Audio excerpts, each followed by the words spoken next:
being with a heart. You're probably in a lot of pain right now, and you're probably thinking that you've never felt so helpless in your entire life, which is why I created this video, because I've been feeling the exact same way.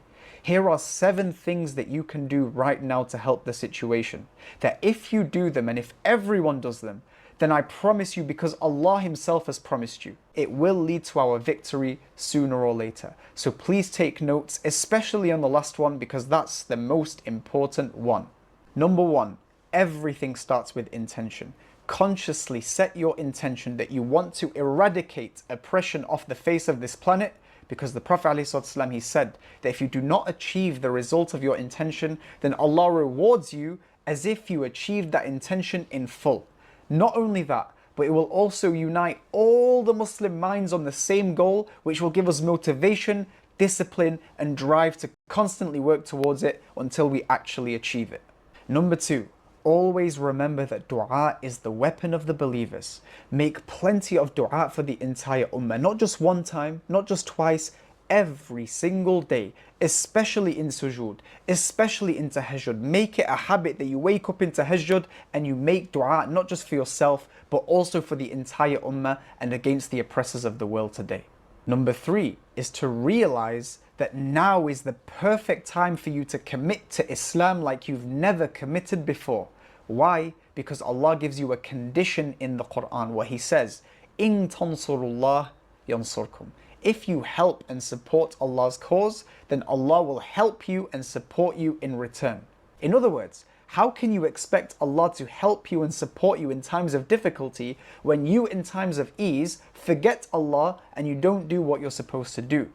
Guys, find the holes in your life, you know what they are, and strive your best to fill those holes by doing the right thing, doing the halal, avoiding the haram, and striving to go above and beyond. Number 4, which I can make a whole entire video about, is to study Islam deeply.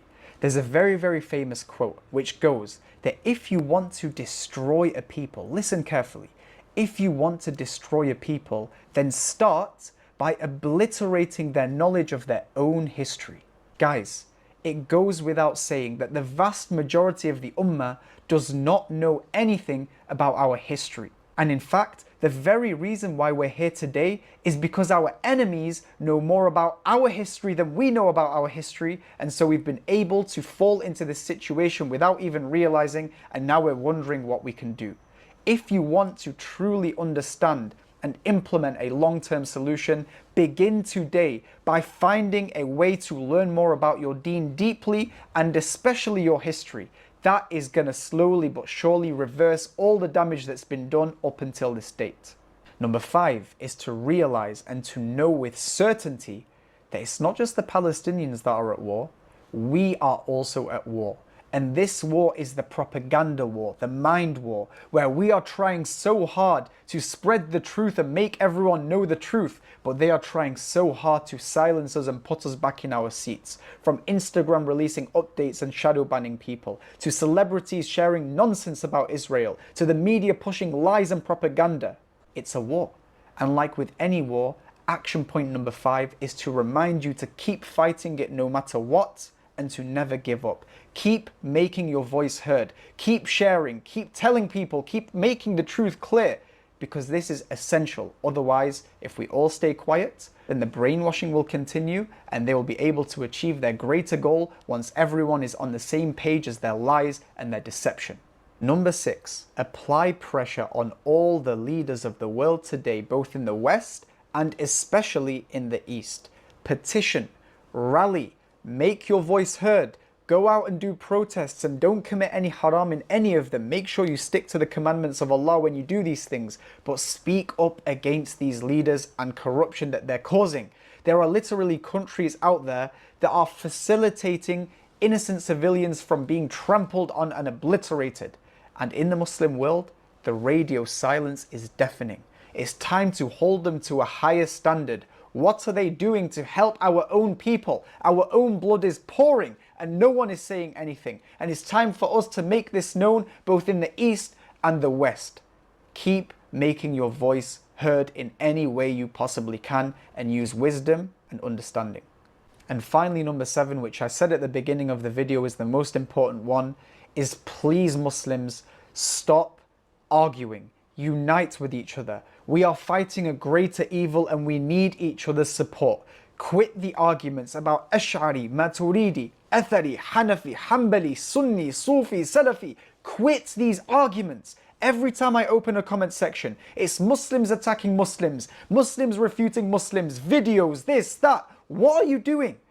Allah literally says in the Quran, وَأَطِيعُوا اللَّهَ وَرَسُولَهُ وَلَا تَنَازَعُوا فَتَفْشَلُوا وَتَذْهَبَ رِيحُكُمْ. Please listen to what Allah is saying.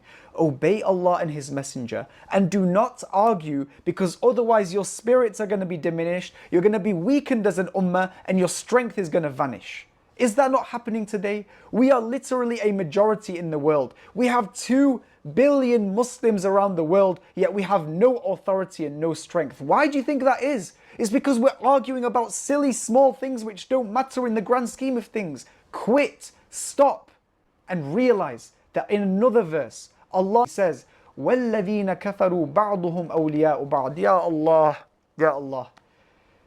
Those disbelievers, they are allies of one another. This is what Allah is saying. Look at what these allies have been able to do. They've put away their differences, and now look what they've been able to do with the world with their unity. And then in the second half of that verse, you know what Allah says? إِلَّا تَفْعَلُوهُ. If you do not do the same thing, تَكُنْ فِتْنَةٌ فِي الْأَرْضِ وَفَسَادٌ كَبِيرٌ. There's going to be great corruption and great fitna on this earth, which is exactly what we're seeing today. Guys, when will you understand? Please stop arguing with other Muslims. Please stop looking down on them as if they're misguided or mubtadi'ah, whatever it is. Please put away the differences, unite, learn to love one another, because it is essential if we want to achieve any victory in this corrupt, disgusting world we live in today. Share this video everywhere around, because this really needs to go to every corner of the world so that we can all benefit from it and contribute towards fixing this mess that's happened.